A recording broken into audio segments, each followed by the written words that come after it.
نحمده ونصلي ونسلم على رسوله الكريم. اعوذ باللہ من الشیطان الرجیم. بسم اللہ الرحمن الرحیم. وَإِذْ نَجَّيْنَاكُمْ مِنْ آلِ فِرْعَوْنَ يَسُومُونَكُمْ سُوءَ الْعَذَابِ يُذَبِّحُونَ أَبْنَاءَكُمْ وَيَسْتَحْيُونَ نِسَاءَكُمْ وَفِي ذَلِكُمْ بَلَاءٌ مِّن رَّبِّكُمْ عَظِيمٌ. صدق اللہ العلی العظیم. وَإِذْ نَجَّيْنَاكُمْ، اور جب ہم نے تمہیں نجات دی، من آل فرعون، فرعون کے لوگوں سے، یسومونکم، جو پہنچاتے تھے تمہیں سوء العذاب، سخت سزا، یذبحون ابناءکم، ذبح کر دیتے تھے تمہارے بیٹوں کو، ویستحیون نساءکم، اور زندہ چھوڑ دیتے تھے تمہاری عورتوں کو، وفی ذالکم بلاء من ربکم عظیم، اور اس میں آزمائش تھی تمہارے رب کی طرف سے بڑی. پچھلی دو آیات کریمہ میں اللہ تعالیٰ نے بنی اسرائیل والوں کو خطاب فرما کر یہ ارشاد فرمایا کہ اذکروا نعمتی التی انعمت علیکم، کہ میری اس نعمت کو یاد کرو جو میں نے تم پر کی، وَأَنِّي فَضَّلْتُكُمْ عَلَى الْعَالَمِينَ، اور یہ کہ میں نے تمہیں جہانوں پر فضیلت عطا فرمائی. اب یہاں سے آگے تفصیل کے ساتھ اللہ تعالیٰ کی طرف سے ان انعامات کا تذکرہ ہو رہا ہے کہ جو انعامات اللہ تعالیٰ نے بنی اسرائیل والوں پر مختلف ادوار میں اور خصوصاً حضرت موسیٰ علیہ السلام کے زمانے میں ان پر کیے ہیں. اور ان انعامات کی تفصیل یہ ہے کہ مختلف آیات کریمہ کے اندر جزوی طور پر مختلف واقعات کا اجمالی طور پر ذکر ہے، اور یہ واقعات تفصیل کے ساتھ اس لیے بیان نہیں فرمائے گئے کہ ایک تو یہ واقعات بنی اسرائیل والوں کے جو اس وقت یعنی نزول قرآن کے زمانے کے وقت بنی اسرائیل والے تھے ان میں مشہور اور معروف تھے، اور دوسری بات یہ کہ قرآن مجید قصے کہانیوں کی کتاب نہیں ہے. قرآن مجید کے اندر قصے کہانیوں میں سے جو ایک ایسا جز ہوتا ہے کہ جس سے مخاطبین کو کوئی سبق حاصل دینا مقصود ہوتا ہے یا کوئی نصیحت کرنا مقصود ہوتا ہے، صرف اتنے حصے کو بیان کیا جاتا ہے اور اس سے وہ عبرت دلائی جاتی ہے. اور باقی مختلف مقامات پر قرآن مجید کے اندر ان بعض واقعات کی تفصیل بھی آئی ہے، جیسے آگے چل کر سورہ طٰہٰ میں اور سورہ قصص کے اندر ان واقعات کی کچھ تفصیل بھی مذکور ہے. اجمالی طور پر یہ بات ہے کہ چونکہ بنی اسرائیل بنیادی طور پر حضرت یعقوب علیہ السلام کی اولاد ہیں، اور حضرت یعقوب علیہ السلام کا جو اصل وطن تھا وہ فلسطین تھا. اس کے اندر بھی کنعان نامی بستی تھی، اور فلسطین جو موجودہ فلسطین ہے یہ اس زمانے کے اندر ملک شام کا ایک حصہ ہوا کرتا تھا. چنانچہ حضرت یعقوب علیہ السلام کو شامی یا فلسطینی یا کنعانی کہا جا سکتا ہے.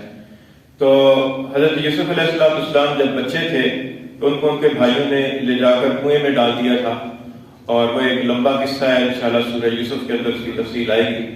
تو وہ پھر وہاں سے ہوتے ہوتے مصر کے بازار میں پہنچے، اور وہاں سے وہ عزیز مصر کے گھر پہنچ گئے، اور وہاں سے مختلف مراحل کے اندر ایک لمبے عرصے کے بعد پھر وہ عزیز مصر بن گئے.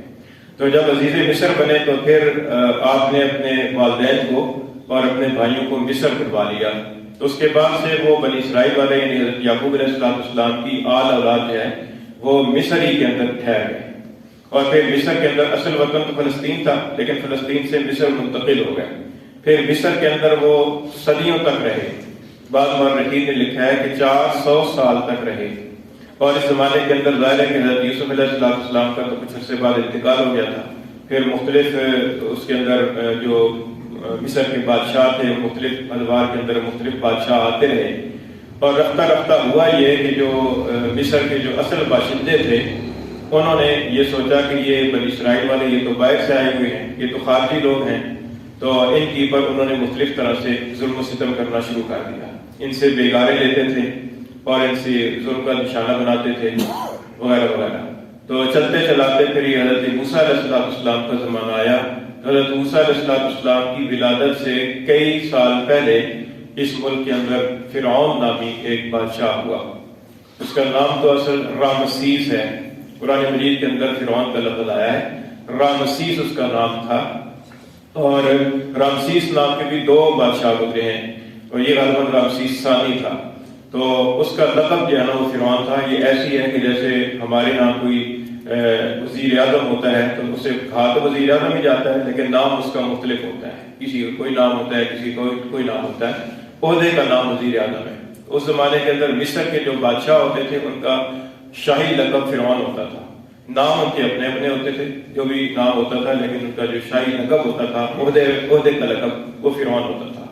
تو حضرت موسیٰ علیہ السلام کی ولادت سے کئی سال پہلے جو فرعون بادشاہ ہوا، تو اس فرعون کی ظاہر ہے کہ اس نے مصر کی پر حکومت بھی تھی، اور اقتدار کے اندر آ کر اس نے خدائی کا بھی دعویٰ کیا، اور اس نے لوگوں کو اپنی پوجا پاٹ پر لگا لیا. اور فرعون والے جتنے اس کے کارندے تھے، لاؤ لشکر والے، اس کی فوج والے، وہ سارے اپنے اپنے سطح پر اور اپنے اپنے علاقوں کے اندر بنی اسرائیل والوں کی پر ظلم کیا کرتے تھے، اور بنی اسرائیل والوں سے بیگارے لیتے تھے، مختلف میں کام نکالتے تھے ان کے، اور ان کو تکلیف پہنچاتے تھے.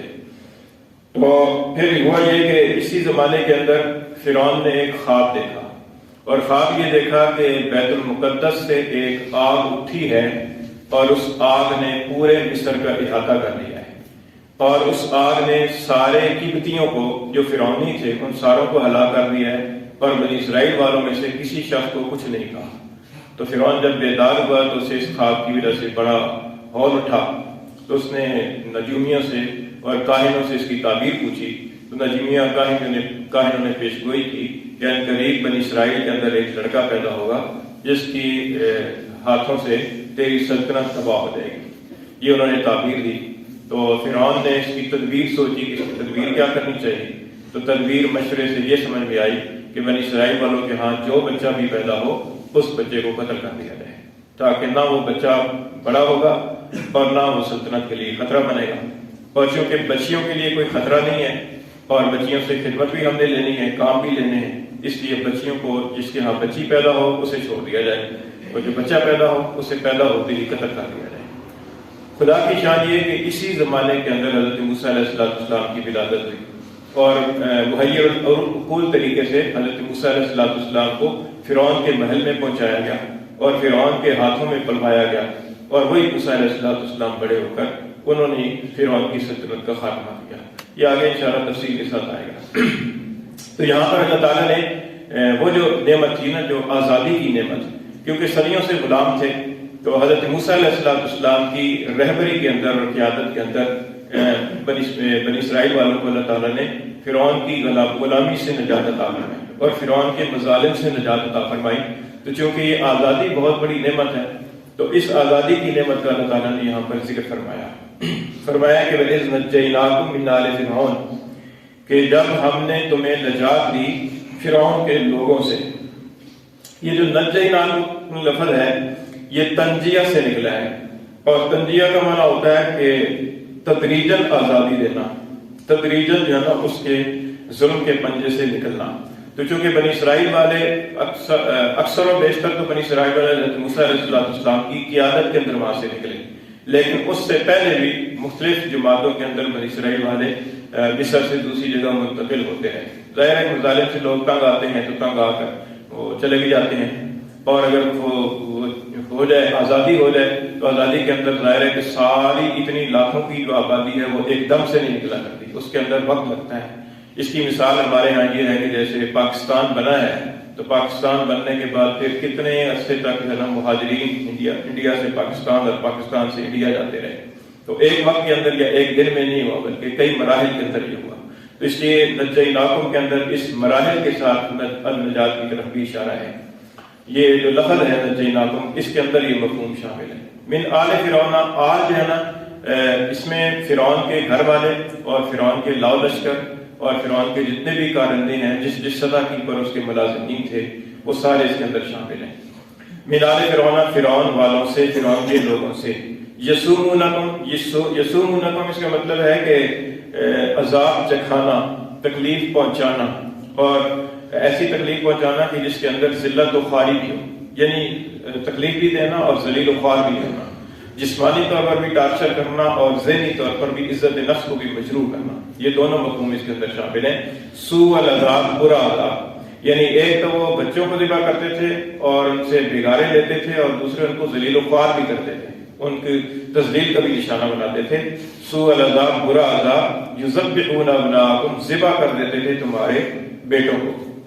یعنی جب بھی کسی اسرائیلی کے ہاں بچہ پیدا ہوتا تھا تو فرعونی اس طاق میں ہوتے تھے کہ کہاں بچہ پیدا ہوا، جو ہی خبر ملتی تھی اس بچے کو فوراً قتل کر دیتے تھے۔ اور یہ کتنی بڑی ایک تکلیف کا باعث ہے کہ ایک کسی کے ہاں بچہ پیدا ہو، ظاہر ہے کہ ایک عرصے کی مشقت کے بعد بچہ پیدا ہوتا ہے، بڑی تمناؤں کے بعد بچہ پیدا ہوتا ہے، اور نرینہ اولاد کے ساتھ انسان کی ویسی لگاؤ اور شفقت زیادہ ہوتی ہے۔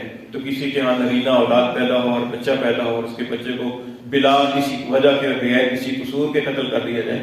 لکھا ہے مورخین نے اس زمانے کے اندر فرعون نے تقریباً 90,000 بچوں کو قتل کرایا، لیکن اس کے باوجود اللہ تعالیٰ نے حضرت موسیٰ علیہ السلام کو زندہ رکھ کر اور پرواہ کر دکھایا۔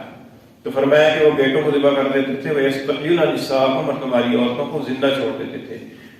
عورتوں کو زندہ چھوڑ دیتے تھے، اس کے اندر دو طرح کی جو ہے نا وہ تکلیف تھی۔ ایک تو یہ کہ بچی بڑی ہوتی تھی تو اس سے وہ خدمتیں لیتے تھے، اور دوسرے یہ کہ بنی اسرائیل والوں کے لیے غیرت کا بھی مسئلہ تھا۔ ظاہر ہے کہ باپ کے ہاں بچی پیدا ہو کسی کے ہاں، اور اس کا باپ جو ہے نا وہ یہ سمجھے کہ اس بچی کو بڑا ہونے کے بعد پھر ان کی خدمت میں دینا پڑے گا، اور ان کی خدمت اور ان کی بیگاریں نکالے گی، تو ظاہر ہے کہ اس باپ کے لیے غیرت کا بھی مسئلہ پیدا ہو جاتا تھا۔ تو یہ بھی ان کو تکلیف ہوتی تھی کہ وہ عورتوں کو زندہ چھوڑ دیتے تھے۔ وَفِي ذَلِكُمْ بَلَاءٌ مِّن رَبِّكُمْ، اور فرمایا کہ اس کے اندر بڑی آزمائش تھی۔ بلا کے علماء نے 3 معنی کی ہیں۔ ایک بلا کا معنی ہے آزمائش، تو اگر یہ دیکھا جائے کہ پیچھے اللہ تعالیٰ نے نجات کا بھی ذکر کیا ہے اور بیٹوں کو ذبح کرنے کا بھی ذکر کیا ہے، تو اس اعتبار سے یہ امتحان تھا بنی اسرائیل والوں کے لیے۔ اور اگر بلا کا دوسرا معنی یہ کیا ہے، اس سے مراد ہے مصیبت، تو اگر اس کو دیکھا جائے کہ وہ ان کے بیٹوں کو ذبح کر دیتے تھے تو یہ ان کے لیے ایک مصیبت تھی۔ اور بلا کا تیسرا معنی کیا ہے نعمت، تو اگر اس کو دیکھا جائے کہ اللہ تعالیٰ نے اتنے جابر اور ظالم بادشاہ سے بنی اسرائیل والوں کو نجات عطا فرمائی، آزادی عطا فرمائی، تو یہ ایک نعمت تھی۔ تو یہ تینوں مفہوم اس کے اندر شامل ہیں کہ یہ تمہارے لیے آزمائش تھی، نعمت تھی یا مصیبت، من ربکم، تمہارے رب کی طرف سے۔ اچھا، اس کے اندر غور فکر کرنے کی بات یہ ہے کہ یہ ظلم ستم تو ہوتا تھا فرعون کی طرف سے، لیکن اللہ تعالیٰ نے اس کو یہ فرمایا کہ یہ تمہارے رب کی طرف سے آزمائش تھی۔ اس سے یہ معلوم ہوتا ہے کہ صاحب اقتدار لوگوں کی طرف سے عوام کی پر جو ظلم ہوتا ہے وہ دراصل اللہ کی آزمائش ہوتی ہے۔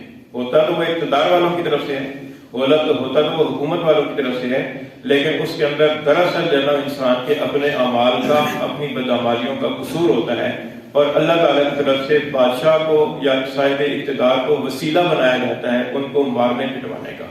تو اس لیے ہم جو اس طرح کی چیزیں آتی ہیں ہمارے سامنے، جیسے مہنگائی ہو گئی یا اس طرح کی اور باتیں، تو ہم حکمرانوں کو کوستے رہتے ہیں، یہ غلط بات ہے۔ حکمرانوں کو کوسنے کی بجائے ہمیں اپنے بد اعمال کی اصلاح کرنی چاہیے، کیونکہ یہ دراصل اللہ کی طرف سے، ان کی ضرورت نہیں ہے کہ دنیا والوں کی وہ کسی کو تکلیف پہنچا سکیں، یہ تو اللہ کی طرف سے آزمائش آتی ہے اور اللہ تعالیٰ ان کو واسطہ بناتے ہیں۔ اس لیے حدیث میں آتا ہے کہ حکمرانوں کو برا بھلا نہ کہو بلکہ اپنے اعمال کی اصلاح کرو، اللہ تعالیٰ سے اپنے حقوق اللہ تعالیٰ سے مانگو۔ تو اس لیے یہاں پر اللہ تعالیٰ نے یہ فرمایا کہ یہ اگرچہ ظلم تو ہوتا تھا فرعون والوں کی طرف سے، لیکن اللہ نے فرمایا کہ یہ تمہارے لیے آزمائش تھی تمہارے رب کی طرف سے، عظیم بڑی آزمائش۔ تو یہ بڑی آزمائش تھی اور بڑی مصیبت تھی تمہارے لیے تمہارے رب کی طرف سے، اور اس میں جھنجھوڑا جا رہا تھا بنی اسرائیل والوں کو تاکہ ان کے اندر غیرت اٹھے اور وہ آزادی کے لیے اٹھیں اور اس ظلم و ستم کی چیز سے آزادی حاصل کریں۔ تو من حیث القوم اللہ تعالیٰ نے ان کو جھنجھوڑا۔ آج اس لیے اس کے اندر ہمارے لیے سبق یہ ہے کہ ہمیں من حیث القوم آج سے 75 سال پہلے آزادی ملی ہے، ہم نے اس آزادی کی نعمت کا کیا شکر ادا کیا؟ ہم نے اس آزادی کی نعمت سے برا ہی فائدہ اٹھایا، اور اس کا نتیجہ یہ ہے کہ آج ہم ذلیل و خوار ہو رہے ہیں من حیث القوم۔ تو اس لیے قومی سطح پر ہمیں اس کے اندر فکر مند ہونے کی ضرورت ہے کہ یہ جو آزادی ہے یہ اللہ تعالیٰ کی بہت بڑی نعمت ہے، اس نعمت کی اگر ناشکری کریں گے تو پھر اللہ تعالیٰ کی طرف سے سزا بھی بڑی سخت آئے گی۔ اور ایک قوم کے لیے من حیث القوم 75 سال کا جو عرصہ ہے یہ سنورنے کے لیے اور سنبھلنے کے لیے ایک بہت بڑی مدت ہے۔ اس مدت کے اندر ایک قوم جو ہے نا پوری 1-2 نسلیں گزر جاتی ہیں، اس عرصے کے اندر انسان کو سمجھ جانا چاہیے اور اللہ تعالیٰ کی اس نعمت کا شکر ادا کرنا چاہیے۔ فرمایا کہ وَإِذْ نَجَّيْنَاكُمْ، اور جب ہم نے تمہیں نجات دی من آل فرعون کے لوگوں سے، یسومونکم، جو پہنچاتے تھے یا چکھاتے تھے تمہیں سوء العذاب، سخت عذاب، یذبحون ابناءکم، ذبح کر دیتے تھے تمہارے بیٹوں کو، ویستحیون نساءکم، اور زندہ چھوڑ دیتے تھے تمہاری عورتوں کو، وفی ذالکم بلاء من ربکم عظیم، اور اس سب میں آزمائش تھی تمہارے رب کی طرف سے بڑی۔